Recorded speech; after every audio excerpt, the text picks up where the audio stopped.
Hello, Miss Williams. How are you today? I'm well. How are you doing? Thank you for participating for my final exam project for my interview.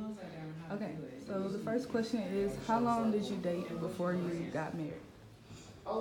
So before we started recording, remember I had to sit and do a little adding together and that kind of thing.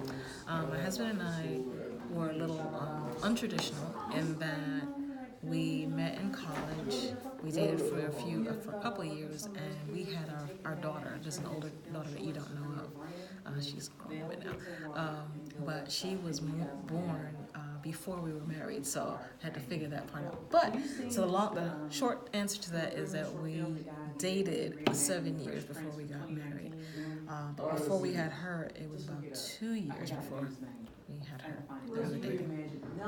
My next question is, what do you think are the guidelines for a successful marriage? Communication, communication, communication.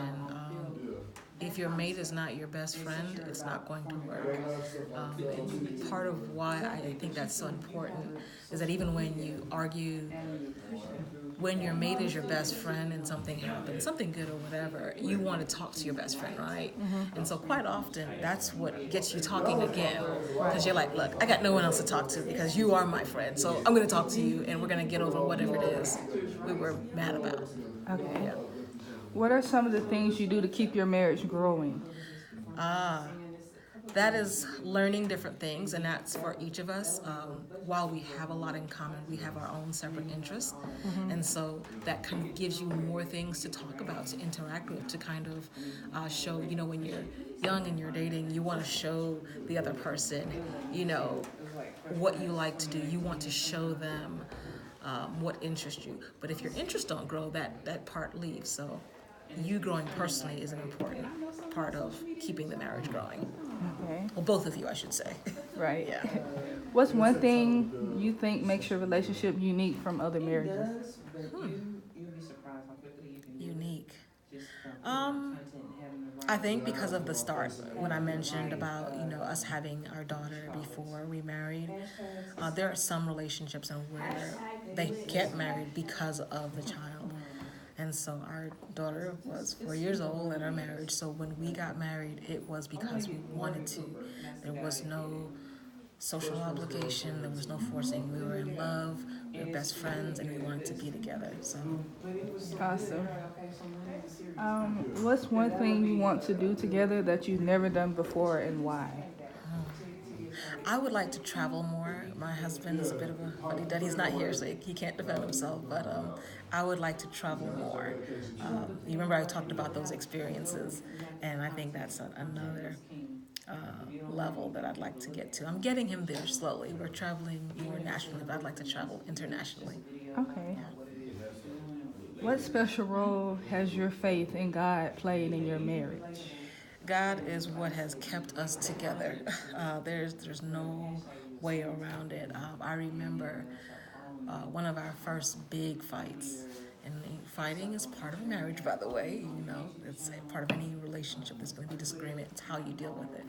So anyway, our very first really big fight, I called up a lady who was kind of like a mentor to me, and I wanted to tell her all about how horrible my husband was. And she reminded me that my vows were not to him.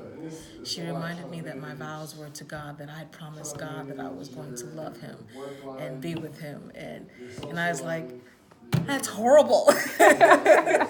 but but knowing that, our relationship concerns God, that what we do for him through the relationship we have to each other.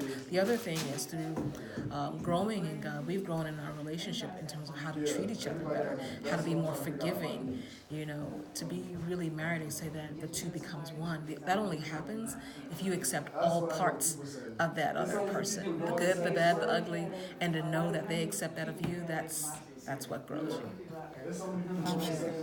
What is some advice you would give to your children about a good relationship? You gotta be best friends. It won't work if they're not your best friend. And I mean, it's excellent to have, girlfriends and guy friends. That's important as well.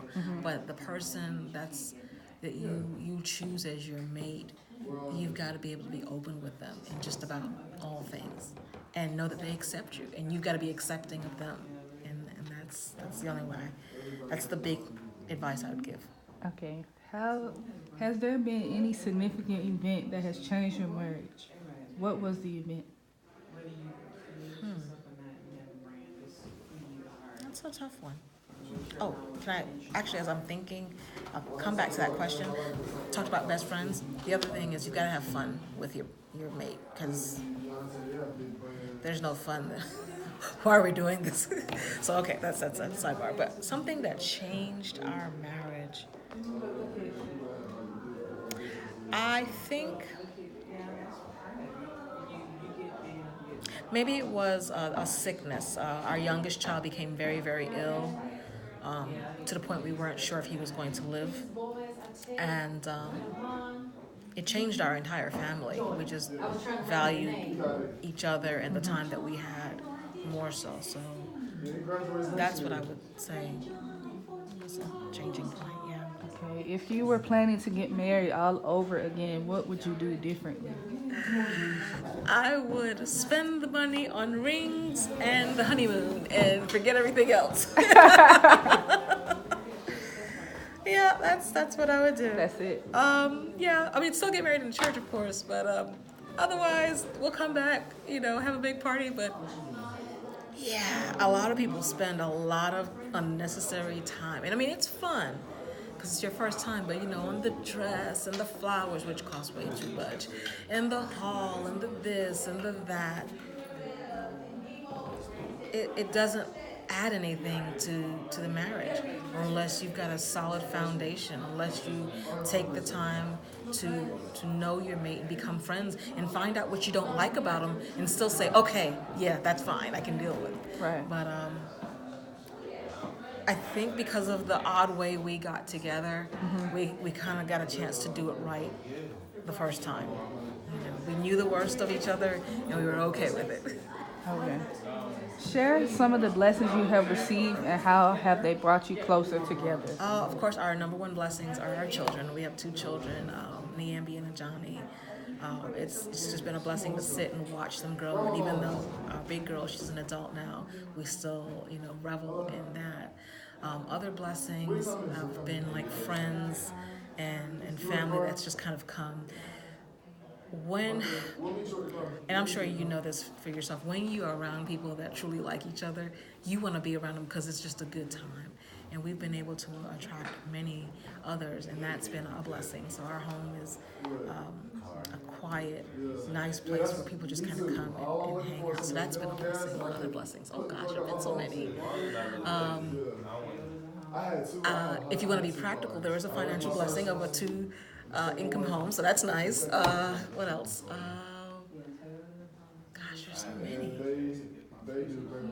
I think I'll stop, just with the blessing of just the fellowship we have with each other, the fun, the extended family, the other couples.